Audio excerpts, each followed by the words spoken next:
All right, I was just asking Manish, after that document went to print, GPT-5 came out, how many of those companies are still Soonicorns? Or what do they need to do to change? But I think that's a reflection of the speed at which things have been moving over the last at least 24 months. And let me start with a few questions to the audience. How many of you use, whether it's ChatGPT or Claude or whatever, 5 times a day? Okay, 10 times a day. Okay, all of the others, you're in trouble. I think life is going to change so much. And how many of you are entrepreneurs, by the way? How many are investors? Okay, good. You've come to the right place, the entrepreneurs. There are a few investors here as well. Look, I think a lot has been said, a lot has been written, a lot has been lot has been, I guess, imagined by people. A lot has been hallucinated by everyone, including the platforms. But I'm here now with Manish and Manav and Rutvik, and the goal here is try to bring out some non-obvious insights. So maybe we can start here with you, Rutvik. Some thoughts on this whole thing and how it has turned your life and perhaps some of your portfolio companies' lives upside down over the last 24 months. So, I would say personally for me, it's made my life better. That's for sure. But I can't say the same for all portfolio companies. We've been around for, and just before the panel, we were discussing that what is happening with some of our companies. And we've been investing for the last 10 years. We have certain companies which are 5, 6, 7 years old, enterprise software companies, non-AI native. And today, some of them are really back at the drawing board, rethinking what they have to do, how they have to do, and it's really, really hard because in a span of 18 to 24 months, everything that they were doing has been disrupted. AI native companies are coming up and changing the course of their business, changing the space at which adoption is happening, and some of these companies are not able to adopt. So personally, yes, I think my productivity has gone up. I have stopped using, admins or analysts or any of those things for most of my day-to-day work. Things just ChatGPTs and Claudes come up with information at a much faster speed and at a much accurate level. But I can't say the same for some of our companies which have been around for 5, 6, 7 years. Things have been completely disrupted. But there are few smart entrepreneurs who know how to navigate it, who know how to, cut the cord where they have to cut the cord, and are actually rethinking and rebuilding. So we are seeing both happening at the same time within our portfolio. Manish, you've been doing a lot in deep tech for a while, right? And when we talk AI, I think we sort of imply, but we don't explicitly talk about it a lot nowadays, right? Because we're really talking about the software companies and how software is changing a lot of things. But you've been doing a lot in deep tech and on the robotics front, space tech, all of this. Maybe you can bring that flavor into us. What has changed? What has become more mainstream, perhaps? Yeah, we've been investing in AI from 2016, I believe, right? So where, in fact, I remember we were fundraising, and we said we want to invest in AI. And one of the investors got up in the room and asked, why are you raising money for Air India, right? So from AI in those days, today, every kid knows what AI is. It is that massive transformation.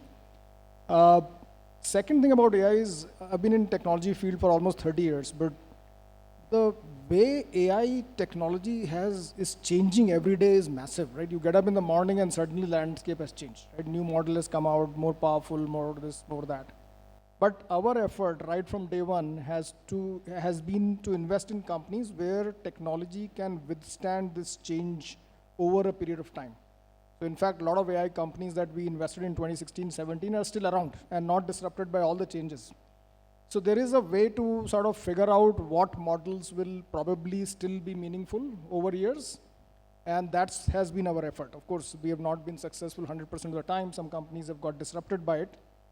The other angle, which is very interesting, which Sanjay is bringing up, is how does it connect to deep tech and other physical side of the world? And that is a very interesting sort of symphony, convergence, whatever you say, Just like AI is becoming horizontal technology for almost all software models, material science is the other horizontal technology which actually powers a lot of physical innovations in space tech, in a lot of other places. And when they come together, right, then magic starts to happen. So for example, previously, materials could only be mined or combined. Either you dig them up or you combine some things and make a new material. But with AI and other things, you can now design them, right? So that new dimension adds a whole lot of new dimensions in terms of creating new materials which otherwise were not possible. Much more efficiently, much more quicker. It has several applications across the board, starting from healthcare, new drug discoveries, starting from new materials which are more thermal resistant or temperature controlled, etc., etc. So I can keep going on. But this convergence piece of where AI can really develop and combine with other technologies to push them forward is a very, very interesting play. Terrific. And Manav, was sort of interesting for me when we were talking offline. I said, well, you do mostly SaaS. And you said, well, we don't do any SaaS. We've just done a handful of SaaS and now it's all AI. And I think that was a very important distinction in your mind, at least. And I'd like for you to elaborate a bit on that. Maybe talk a little bit about your journey also as an entrepreneur at Eka and then, of course, now at the Together Fund. Sure. Thank you, Sanjay. First of all, I want to capture the emotion of how I feel. You asked, we were discussing before this panel as well. I really feel that we are in F1 race. I'm trying to think how it is, right? It's thinking fast and thinking slow at the same time. The pace of change, have been entrepreneur for 19 years now. I was a trader before, which was extremely fast. Market used to go up and down all the time. And every day we'll see $100 million profit and loss, so it humbles you. And then I entered the world of SaaS, which was very fast for that period of time because we came from enterprise world. Revenue grew still pretty fast. We used to get to about $10 million in 5 years, which is what Freshworks did, for example, and then 100 million to 7 to 8 years. So that was considered a roaring success at that point in time. Now fast forward in 2025 or 2024, we are now talking about one of our portfolio company, Emergent, which reached $10 million ARR in 2 months. There are companies like Cursor who have reached or touched 700 million, going to $1 billion in 2 to 3 years' time. So the pace of change and the pace of the value creation is tremendous. Now what happens obviously in such cycles is that you have to really think through what is real and what is not real. I think that is the place we are at today. That there is a lot of innovation happening all across, from infrastructure layer, which is in chips, GPUs, then you have tools and then applications, right? So where to play and how to play, if I were a founder today, that's what is the core question in my mind all the point in time. And that way I like, Soonicorns' overall thought process from research to revenue. And that is my fundamental way of thinking today. I think most of the things that are sticking around are primarily research oriented. Either it could be a great insight into your distribution, great insight into your problems, large problems in material sciences or physical AI, very deep technical problem, so that you have enough moat as you scale your company. So I'll give you a few examples in our portfolio. We started, Girish and I started this fund in 2021, which was the height of SaaS boom. Our first 10 investment obviously was SaaS, there was no AI as such. ChatGPT came in November 22, and we actually took a significant decision that we will stop SaaS investment in December 22 and started the AI-only investments in Jan 23. The question is, what AI means, right? Because ultimately, the fabric is same. So the way we look at the market is that, at least to start off, was that we have a B2B market, which means there's a consumption of software, which are basically working on the parameters of either automation or intelligence, which then leads to immense productivity. So we took that paradigm and broken across various parameters. So first theme, for example, we identified was, okay, vertical markets are going to get disrupted in a different way and you can develop more because you have domain knowledge. So we started investing in healthcare in the US specifically. A lot of healthcare IT in the US has a lot of advantages. We have a company called Spry, which is now touching about $10 million in about 4 years, which is still a very good outcome from what we have seen before, which is a 21 investment. Second bet we took was to invest in AI infrastructure. Actually, 50% of our portfolio is in what you call tools for building AI infrastructure. Whether you're building databases, whether you're building no-code automation, whether you're building integration layer for LLMs, whether you are building intelligence layer or privacy for LLMs. Because we believe the applications cannot be built unless you have the infrastructure which is being built. And traditionally, India has not produced many large infra companies. Our portfolio is actually totally different, is telling us a different story. Composio, which became the hottest company in the valley as well, is actually a integration layer for LLMs. Emergent is a vibe coding application platform, AI coding assistant. We have one more company which is doing code automation for front end. So that become a biggest theme. And as we go into what I call now wave 2.0 of AI, I think we will move to more memory utilization. We call jokingly in the office we call AI to LLMs like a Gajini, the movie where there was no memory. So today now LLMs will start producing memory, which means they will know humans, they will know you much better. So results are going to be much, much better. So I think, and the founder archetype, I just want to close the last note. I think we are seeing some tremendous change in the founder archetype. The number of people who are in age group of 18 to 24 has significantly increased. Because I think I call them AI native citizens. They use AI, they think AI, they are AI first users and AI first builders. The way they get the AI, a 27 to 40-year-old is not able to get the same speed. Some do, some are able to learn at the same speed, majority are not. That's the reality of life. How many folks in the audience in the 18 to 24 range? Good. You know whom to talk to. And therefore, on the last point, By the way, below 18 is also allowed. Huh? Yes. We're seeing a significant change in, in the colleges also, right? A lot of people are actually in colleges are starting the company because A, it prepares you better for the job, B, you get to learn by doing things. So I think so therefore future for India is really, really good. I'm really, really optimistic of what we are seeing on the ground. Terrific, terrific. So maybe we can switch a little bit to a topic which is not the easiest for VCs to deal with, which is the topic of valuations. And I think maybe even before we lead into that, we talked about a couple of examples of companies getting to like 10 million ARR and so on. What are you seeing in terms of real early revenue traction, right? And how confident do you feel that this revenue is real as opposed to it's somebody has a budget and they're just going and throwing 200K here and 200K there? No, I think that's the most important question. I think when we are looking at and evaluating companies, and like what Mana was saying, that a few years back we were looking at SaaS companies, they would have taken a few years to reach $1 million, $2 million revenue. Today, most of the companies that are coming to us, and if they're AI native, they are reaching, few companies would be like the $5, $10 million, but $1 million revenue is literally table stakes, and within 6 to 8 months, a large number of companies are reaching that scale, and that's a very, very fast scale. The tough job for us, VCs or investors, is really trying to understand that when this $1 million of, the founders call it ARR or annualized recurring revenue, is it really recurring or is it part of an experimental budget? And I think that's where really the skill of the investor comes in. That's really where you have to peel the layers, look at the product, how deeply embedded is it, what kind of budget is it coming from an enterprise who's paying for this thing? Is it sticky? Is it not sticky? Those are the things to look at. And what we've seen is there are certain vertical AI companies which are solving very, very specific problems within an industry or within a specific or a large areas. Those tend to be a lot more sticky.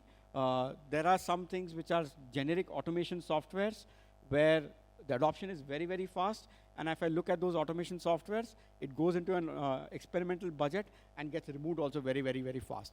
So unless it's deeply embedded, unless it has domain knowledge into that vertical problem that it's trying to solve, we are seeing that the recurring is not necessarily always recurring, despite a very, very fast ramp up. So these companies have a fast ramp up and then a fast ramp down also. Maybe I'll come back to you, Banav, on this last point, right? Because from an entrepreneur perspective, if somebody's going to pay me, $250,000 for a 1-year license, it's a lot better than taking $25,000 a month, right? But especially in the early days, right? But in the early days, the fact that they paid you a large check doesn't necessarily mean that they're going to keep buying your product forever, right? And in many cases, I've actually advised founders saying, don't have an annual plan early because I want to see that the customer is making the decision every month to continue to renew, right? So how are you seeing this, and what are some of the false positives that entrepreneurs should be looking out for, right? Because of course take the money, but really be looking at utilization, and dependency on the product. See, as a founder, first I'll capture the emotion of founder. So no revenue is a bad revenue for the founder, right? It's the money in the bank. I have to raise less money from the investors. So first of all, I think no revenue is a bad revenue as such. But I think let me clarify the question that you asked, right? So there is a change in the habit we are talking about, right? So there has been a lot of debate happening on, is it experimental ARR or experimental revenue or real revenue? So if I were a founder, I will differentiate or split the market into two: a habit forming product and a non-habit forming product. A non-habit forming product is more productivity oriented, which means you were doing something, now you're doing it 10x, 1000x faster, right? Like if I have to write a marketing draft for a blog, it would probably take me 1 week with 2 people with various iterations. Now I can go to Claude or ChatGPT and I can produce the blog maybe in 3 hours or maybe 5 minutes if I have my ideas very clear, right? So that is increasing me immense productivity, right? And I am paying some money for it, right? And that money over a period of time is going into productivity. Instead of 5 people, the job is done by 0.01% of people, right? So therefore I'm okay to pay $5 per blog, for example, right? On the other hand, there's a lot of debate going on, for example, vibe coding, which is where emergent is, for example, that now you can go and build an app. Biggest issue, whether revenue is going to be real or not. So experimental revenue is good revenue, also in this particular case, because you are actually forming a new habit. Previously, if I have to develop an app to track my child's or my son's or daughter's study, what I will do, I will create a schedule, I will create a timetable, check what he's done, if he's not, talk to his professor or a teacher. Now I can go and create an app on Emergent or any such tool. Probably I pay $2. And suddenly my work is so more or less, I don't make 5 calls. I can create better products, I can make more money with my own time and can spend more time, quality time with my child instead of trying to do a lot of grunt work that I'm doing. So I think what I would differentiate by looking at the revenue is, am I in the race or am I in a process where I'm solving a real problem, which is going to change the habit of the people and it's going to take time. So what happens when I'm in a habit changing industry, I have to lose money first. This is what ChatGPT did. If you remember in November 22, if you go back all the articles, they said it's going to be fad, AI is not real, revenue is not real, all the money is going to GPUs, companies are not making money. And fast forward, today OpenAI is almost touching $500 billion in market cap, right? And $10 billion in revenue, probably the fastest growing company in recent times. At most enduring as well. Because ChatGPT came and changed our habit. Like we saw, how many people are using more than 3 times a day, 5 times a day, probably start using 100 times a day, right? So if you're in a habit forming industry, you're in for a massive value creation. If you're on a productivity side of the house, there also massive value creation is required. There, what we are seeing is the enterprise adoption is slow. And now why enterprise adoption is slow? Because the user group of enterprise varies from 20-year-old to 60-year-old. They're not going to change their habit from day one. So it's going to go a slow process. Number 2, today LLM or... In some ways what you're saying is that, look, this is actually, and that's happened a lot with Lovable, right? I think it's taken, at least for prototyping purposes, the burden away from the engineering down to the product manager itself, right? And in your case with Emergent to the consumer itself, potentially. So it's really expanding the market quite dramatically also in the process. So now all the ideas trapped in your mind for billion users actually will come out. I'll give you a real life example. So we invested in this company called CoreWorks. Second time founders, they had a $100 million exit, unboxed founders, and they were creating the product in the office. We were doing this workshop. And they created some prototype using Figma and other tools. I told them, okay, I'm invested in Emergent, can we use it? No, we are engineers. They probably pulled a wrapper on top of Claude. So if not much, I said, fine, let's put a prompt and forget about it. We finished the meeting. Next day, come back. So Manav, we want to tell you, this prototype has changed our life because what we could now do in 5 minutes, we had taken 1 week to do it. And we can iterate every 5 minutes and see where it is. And in fact, it'll accelerate our product launch by 3 months. As instead of taking 6 months, I will be able to launch a product in 2 months, 2 or 3 months now. So that's the difference we're talking about. Maybe Manish, thanks, Manav. And I think I have to say also that when I asked the kind of obvious question of how much are you all using it, it has changed my life. I think Rutvik also was talking about it. We're all venture capitalists. But at the end of the day, we are all working with portfolio companies. We're brainstorming with them. Now I find I just go to Lovable. I just create a mock-up and ask myself, okay, is this an idea even worth sharing with the founder, or wasting his time? And when I share it, the founder looks at it and says, wow, this really could be a product feature. Let me deep dive into it, right? So it's sort of changed how we communicate nowadays with people as well. So we talked about these high growth, fast growth, early prototype, early revenue companies. When you talk a little bit about material science and robotics and things like that, while it might be relatively faster, it still is probably much slower than some of these companies. How are you thinking about it, Manish? I know you do a lot on the software side as well, but for today's panel, yeah. Yeah. So two sides, right? One is the software AI play. There, I think the early revenue sometimes blinds you from a real product market fit. And that's where the differentiation of whether you're getting to a product market fit is very crucial. But as Manav said, revenue is good because still even if somebody's paying for POC, it shows some interest. So there the trick lies in trying to figure out what is the real pain point that is getting solved, is it scalable, it is repeatable, etc. For the other set, which is total in the physical world, I'm talking about companies like Agnicool, which is into 3D printed rocket engines, etc. They started when 2018, I think. They are still not in revenues. It's been 7 years. But once they get into revenues, it will be a very fast scale up because you take a few years to get your rockets right. They have a lot of healthy pipeline of people wanting to launch with them, right? So in the physical side of startups, it does take time to get to revenues.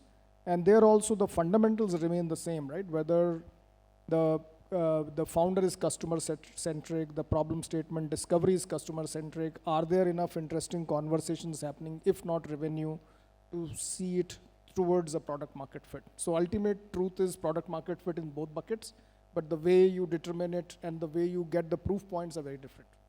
I have a new definition of product market fit. Glad you brought it up, right? So in SaaS world, we used to call it repeatable user paying you some money after 10 customers, 15 customers, you are like asked. $1 million customer, but I want 10 of them. $25,000 customer, I need 100 of them. I think now in this world of LLM or AI, the PMF definition, at least the way I think, is a bit different. If now it's not about the usage or how much monthly active user, daily active users. If you can increase the price of the token and still have retention in the users, that's a PMF. Because you're giving so much stuff free, right? So the best way to test is increase the price of token by 10 basis point and see what happens to the user base. Then I'll tell you the user is coming back to you because you are getting value from the product. Like Lovable, you said, right? You will go back to Lovable when the price went from $10 to $20, right? And then you will start paying $30 or $50 because now you're saying, okay, it's worked for first founder, probably it's going to work for every founder that walked into Prime, and let me use it with my entire team, right? And that is what the change that we are seeing right now. Wonderful. So maybe we'll switch gears, and Ritvik, you've been at this business probably the longest of the three of us, and done a lot in India, right from Policy Bazaar and things like that. How is this wave going to impact opportunities which are India focused, right? I mean, a lot of the initial focus had been around inclusion, and I was personally involved with the Aadhaar program and the privilege of that part. And India has built Aadhaar and India Stack and our whole full stack of things, GST and so on. So are you seeing a shift now with startups which are still very India focused and think they will grow faster? So I think the shift that we are seeing is in the ambition level and the ability or the belief that we can be global. So a decade back when we started investing, most of the startups, like what you're saying, were India focused, we're trying to build something in India. Today, the 18 to 24-year-olds, which Mana was talking about, when they are walking into the door, they are no longer thinking India first. They are thinking global from day one. So the ambition level, the technology stack, the flattening of the world, information asymmetry, all of those things have enabled these founders to think that we can build from here. I don't necessarily think myself as India only or India centric. I'm building products for the world. And I think that is the fundamental shift that this technology wave has enabled. And so I'm very, very optimistic that over the next 10 years, we will see companies that are coming out of India which are creating value at a global scale. We've seen certain companies like Freshworks, etc., which have done and built companies at global scale, but we'll see many, many more happening. And this new technology wave is going to enable Indian startups, Indian founders to actually leverage, build globally, and not basically restrict themselves to an India-only centric. And I think that's the way I'm looking at it. And that's the way we are also, from an investing perspective, looking at most of the startups, that if your ambition is India only, you're probably thinking too small. Today, technology Let me enables ask a you to- provocative question then, Yeah. and to all three of you, please Yeah. chip in, right? Is India going to be left behind? Because entrepreneurship was a key part of people finding ways to bring the Indian businesses, Indian MSMEs, Indian consumers into the sort of digitally included ecosystem. But if there are, if everybody starts saying, well, I'd rather go global because there are much bigger opportunities, what is the No, downside of I that? don't think it's going to be, it's about India being left behind. I think these are solutions which are probably more universal and more globally accessible. So it does not mean that a founder who's building something for sitting out of India, the Indian companies will not adopt it. The advantage that AI has done is that it has actually brought the price points of these software relatively are much lower. So think about it. ChatGPT is today has launched in India 400 rupees a month kind of a plan. Just last week they launched it because they can afford to do it. And so same thing is going to happen at the software layer. Previous SaaS companies went global first because they felt that the Indian consumers do not pay or Indian enterprises do not pay. And their cost of building that software, cost of acquiring a new customer was very, very high, and economics never worked. Today, your cost of building the software is very much lower thanks to all the vibe coding, lovables, productivity boost, etc. Cost of distribution is equally coming down, and hence you can be at lower price points and reach both India and global at the same time. So I don't think India is going to be left behind. Wonderful. Any other comments? Yeah, so I think, let me put a perspective. India has inched from number 8 or 9 in GDP to number 4 now, right? So I think we are also catching up, right? 10 years back, we were not playing in enterprise software. And then came in SaaS world, we got a new entry into it, right? And it took us to, if you look at Salesforce, IPO came in 2004. Salesforce started in 1999. And Freshworks started in 2010. Zoho was already there, but Fresh. So it took us almost a decade to catch up to a SaaS wave. ChatGPT launched in November 22. First 6 months, ecosystem was silent. We didn't see a single plan, maybe 5 plans a month would come. After 6 months, we started seeing almost 20 plans a month. Right now, we are seeing almost 300 plans a month, which means we have caught up very, very fast. Not only on the plans right now. So now, 2 years hence, we're also seeing Emergent coming out, 10 million in 2 months. We saw Composio coming out, hottest company in the Valley. Valley investors behind it. We have companies who are, we have in our portfolio of 25 AI companies, 10 companies have crossed $5 million. There are 5 companies who will cross $10 million in next 3 months. We haven't seen that before. So the underlying move is much better. India will still play number 3 distant game in AI, but the value creation is in multi-trillion dollars, right? So if we can get even 5% market share in AI, I'll be very happy. And I think India will. On the deep tech side, I think India is part of the market world, right? It's a question of whether we have the same paying capacity to afford those products. And sometimes that's one of the things founders are directed that, okay, you have to build revenue, you go outside. But in deep tech, things are changing massively. It's probably directly proportional to the level of difference you're making. So if you're an incremental solution, then it's hard to get the right premium. But if you are really truly disruptive, then we have seen very little price parity between global customers and Indian customers. So for example, people who want to launch on Agnicool, they have signed up for a similar price structure in India as in the US, right? So that's one angle. The second angle is the whole defense opening up. Defense is opening up big time. The IDEX grants, there are so many startups we meet these days who have signed contracts or signed LOIs with defense to supply them products which are still in R&D stage. And that is a non-trivial market which is opening up. Defense, the pricing is not at all, it's not a price sensitive market. If you are really solving a problem, they're willing to pay you whatever you want. So deep tech is a slightly different flavor maybe. I think next wave will also come in the consumer markets. Sorry? The next wave will also come into consumer market because we went through an early adoption cycle, LLM changed the consumer behavior. We haven't seen many companies on AI consumers, and this time, I think that is where Indian companies will also go global. Previously, we saw that only in enterprise software market, but I think now the AI consumer market will see companies, more consumer companies being global. I think that is going to be the biggest shift according to me. Yeah, I mean, there's consumer, there's prosumer, and then actually MSME, right? The quality of products have increased. I think India has caught on that same quality of products as the Western world was producing. I think one of the things we have seen, and with companies like Dozy and Mygate and a few others also now, we're seeing it more and more, is that the cost of acquisition and cost of serving the customer was what was prohibitive in India, right? It was not so much the actual customer paying for the product, but it's just one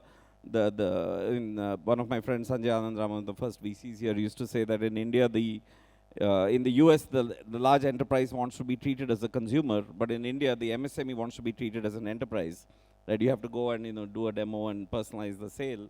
Now what's happening is the expectation is that, okay, you might do 90% of it on WhatsApp, maybe through a bot, maybe through all of that. In fact, people are happier not talking to a human being anymore and just talking to a system. And so that's making sort of the distribution costs come down quite dramatically.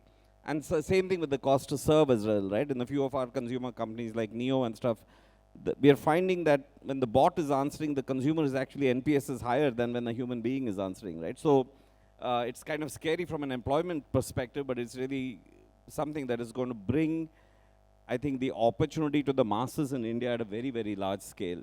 So we're down to the last 1 minute now. Some closing thoughts and prediction for the next 24 months. Prediction is the hardest thing to do, and as VCs, You don't have an option. I'm the one asking the question today. prediction is the hardest thing. So I think I'll give two examples which are probably 100 years apart, and I'll urge all there were a lot of entrepreneurs who put their hands up, and I'll put their entrepreneurs to kind of think about that. So the two examples which are probably more than 100 years apart. So first one is actually about Coke. So if you think about the success of Coke as a company, and what led to it. So commercial refrigeration was invented in the 1850s or 1860s. Electric refrigeration came in 1885, and 5 years later, Coke as a company starts in 1890. And the success of Coke depends upon refrigeration. They leveraged refrigeration massively to be able to give fresh drinks to the consumer wherever they wanted, wherever they did it. They rode that wave. But if somebody were to look at refrigeration as a technology, Coke is not an obvious answer that is what is going to create value, and that is going to capture bulk of the value thanks to that technology.